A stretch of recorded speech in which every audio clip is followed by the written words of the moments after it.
Hey, so in this video, we're gonna go over 7 different side jobs that you can utilize to make some extra money in this coming year. So you can do these before work, after work, during your lunch break. It doesn't really matter. You can do this any time of the day. These are very flexible in terms of hours.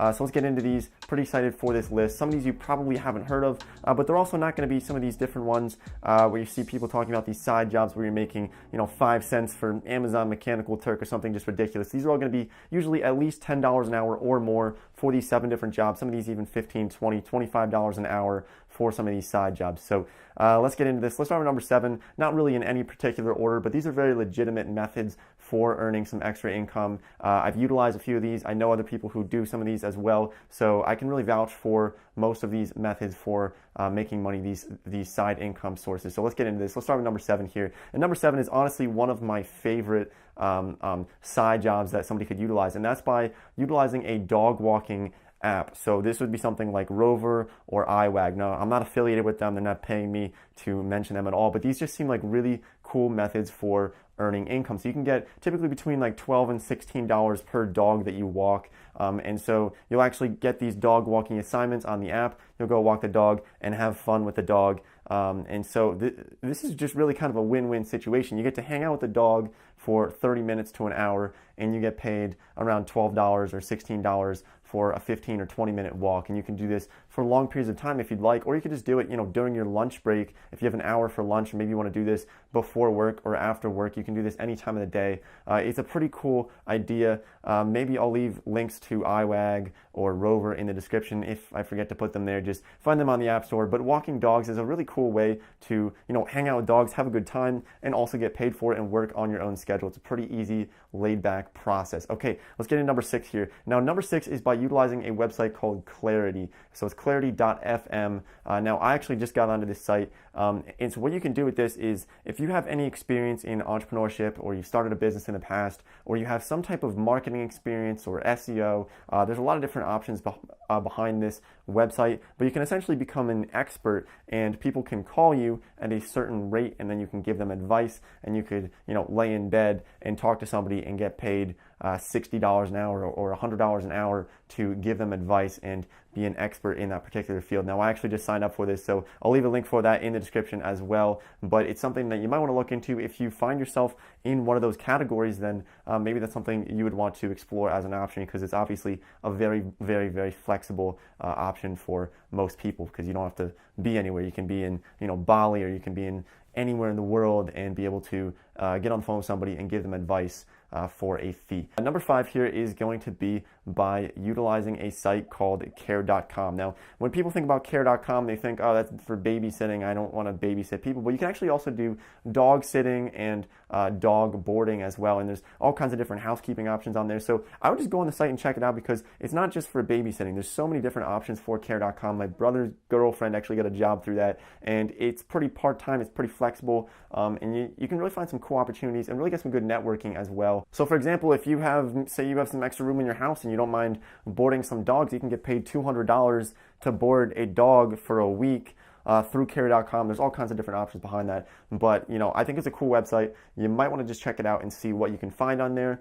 Some things are pretty flexible, and it might be just an awesome opportunity for you. Okay, so the next 4 here on this list, number 4 is going to be by becoming a freelance photographer. Now, I've talked about Shutterstock before, and we're not going to get into that, but what I wanted to mention is by becoming a freelance photographer, and then you can shoot weddings, and you can even do like company headshots, for example. I know somebody who gets $50 per headshot that they do for a company, and they'll go into a company, and the company might have 25 people. They'll charge $50 per person to get their headshot, and so this is just an option for you. Some people might say, I'm not a photographer, I don't know how to take pictures. Well, guess what? There's something called the internet, and you can learn so much behind this. You can go on a Udemy, watch some courses on that, watch something on Skillshare. You can take a course at your local community college if you really feel the need to have a physical presence and have somebody actually teaching you. But you can learn photography somewhat easily. Obviously, there's different levels of skill required that take time to really acquire and build up. But photography is definitely something that you could consider getting into and be very flexible with your time. You can spend a weekend and shoot a wedding and make $1,500 in a single weekend by shooting a wedding whenever you really want to, kind of on your own time. That's what's really awesome about really being a freelance photographer. So there's 3 more on this list that we're going to get into.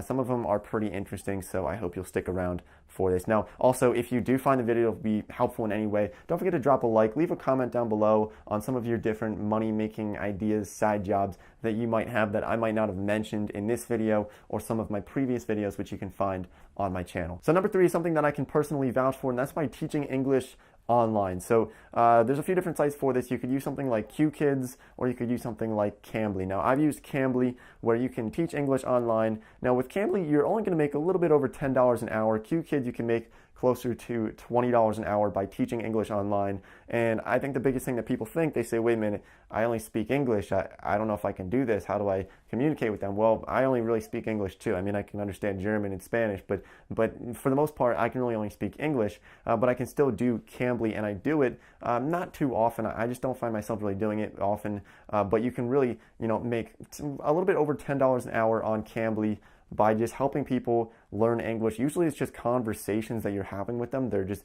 getting better at English and they want to have some practice, and you can give them some pointers.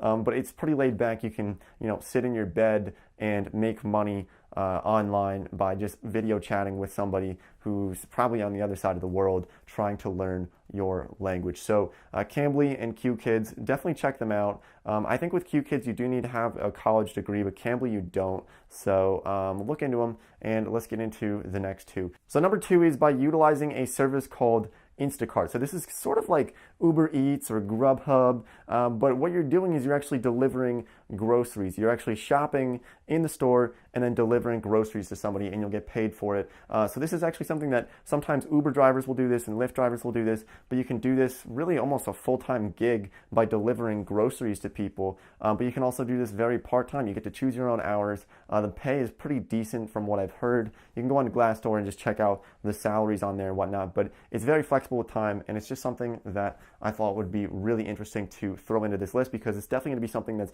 more up and coming into the future as more people order groceries online and people deliver them to their house. Well, you can be one of those people who delivers them, and you don't necessarily need a car for this. I believe you can use a bike, but I'm not entirely sure. You might want to fact check me on that. But Instacart, and if you don't qualify for Instacart, look into Uber Eats or Grubhub or DoorDash. There's so many different services out there in the gig economy where you can deliver food or other types of items. Okay, so number 1 on this list is going to be by becoming a public notary. Now, this isn't the number 1 side job, but it's something that I've thought about for a while, and I've heard about people starting these notaries and becoming somebody who can notarize something.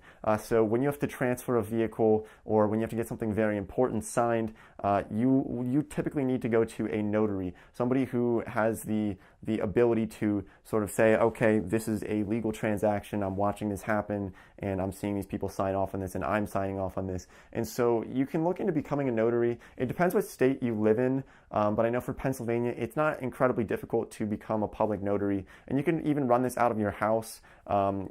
Really just take a look at what other notaries do in your local area, and a lot of them are running out of their house or just a small office, and they're pretty laid back, kind of side jobs. You could make it into a side job.